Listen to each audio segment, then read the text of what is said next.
Bismillahirrahmanirrahim. Assalamualaikum warahmatullahi wabarakatuh. Alhamdulillah wassalatu wassalamu ala asrofil anbiya'i wal mursalin wa ala alihi wa sahbihi ajmain, amma ba'du. Kepada semua anak-anakku yang saya hormati, pertama-tama marilah kita panjatkan puja dan puji syukur kepada Allah Subhanahu wa taala, di mana pada kesempatan hari ini kita bisa bertatap muka walaupun hanya melalui daring tanpa suatu halangan apapun. Sholawat serta salam kita haturkan kepada junjungan Nabi Muhammad SAW yang kita nantikan syafaatnya di yaumul qiyamah nanti. Anakku yang Pak Udi banggakan, pada kesempatan kali ini Pak Udi mengucapkan, yang pertama mengucapkan selamat kepada kalian semua yang telah naik kelas, yang sudah mendapatkan hasil yang baik. Pertahankan, lebih-lebih ditingkatkan sehingga nanti akan lebih baik lagi. Sebaliknya untuk yang masih belum bagus, tetap belajar dan tetap semangat sehingga nantinya akan mendapatkan hasil prestasi yang baik lagi. Anak-anakku yang Pak Udi banggakan, pada kesempatan kali ini Pak Udi ingin memberikan materi tentang tanda baca, di mana tanda baca ada berbagai macam. Salah satunya yaitu fathah. Yang pertama fathah. Tanda baca fathah, tandanya seperti itu, coret satu di atas akan menimbulkan bunyi A. Yang kedua yaitu kasroh. Kasroh ada coret satu di bawah akan menimbulkan bunyi I. Yang ketiga domah. Domah seperti huruf wawu kecil ya, akan menimbulkan huruf U.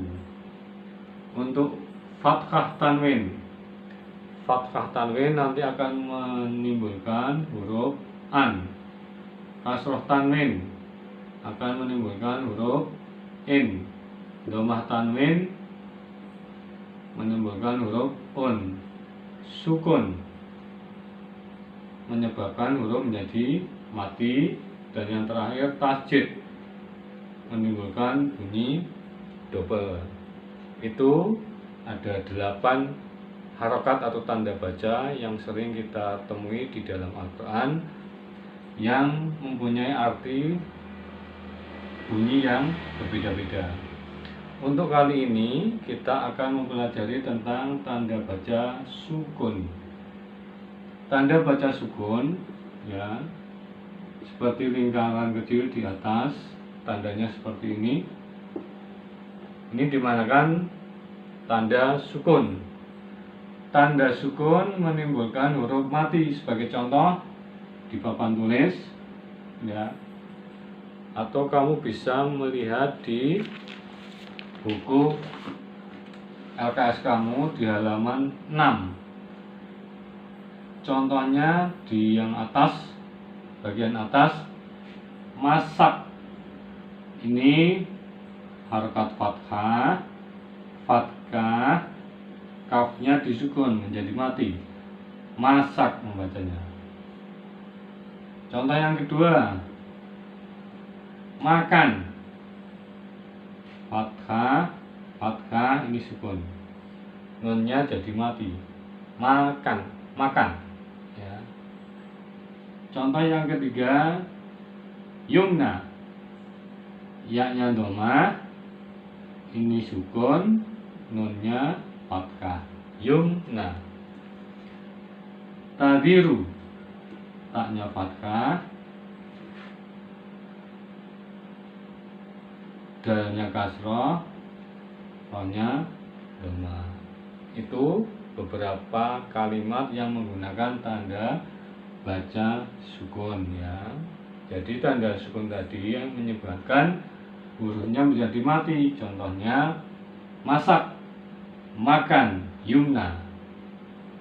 Itu penggunaan tanda baca sukun. Ada lagi di halaman 8, di halaman 6. abwa,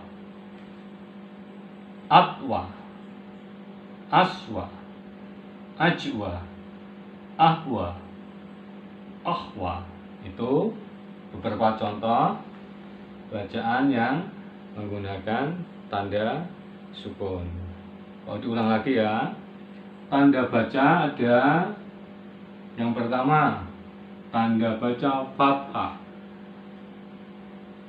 Lambangnya seperti ini, coret satu di atas menimbulkan bunyi A. Contohnya ini masak, masak, ini fathah. Yang kedua kasroh,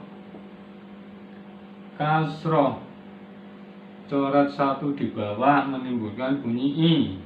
Contohnya ini tadiru, dalnya kasroh ya. Fathah tanwin ya, menimbulkan bunyi an. Kalau dituliskan contohnya ya, yumnan ya, ini bisa diganti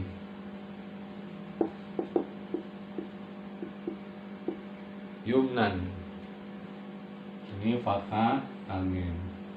Yang kelima kasroh tanwin menimbulkan bunyi I. Kasroh tanwin di bawah satu-satu. Yumnin. Sukun dan tasjid. Kalau tasjid adalah lafal Allah, Allah. Ini tasjid.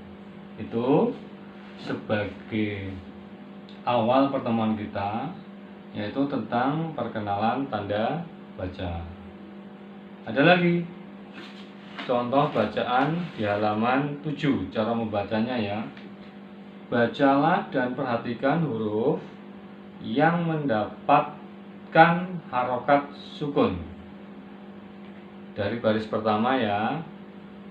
Bauna, baina, bina, buna, tauna, taina, tina, tuna, jauna, juna, jina, juna, hauna, huna, hina, haina, dauna, daina, dina, duna, sauna, saina, sina, suna. Itu beberapa contoh kalimat yang menggunakan tanda baca sukun. Jadi paham ya, untuk tanda sukun itu menimbulkan bunyi, hurufnya akan mati. Untuk fathah menimbulkan bunyi A, kasroh menimbulkan bunyi U, dhammah menimbulkan bunyi U. Paham ya anak-anak? Baik, cukup sekian dulu pertemuan awal tahun pelajaran ini. Kedepannya kita lebih efektif lagi ya, lebih baik.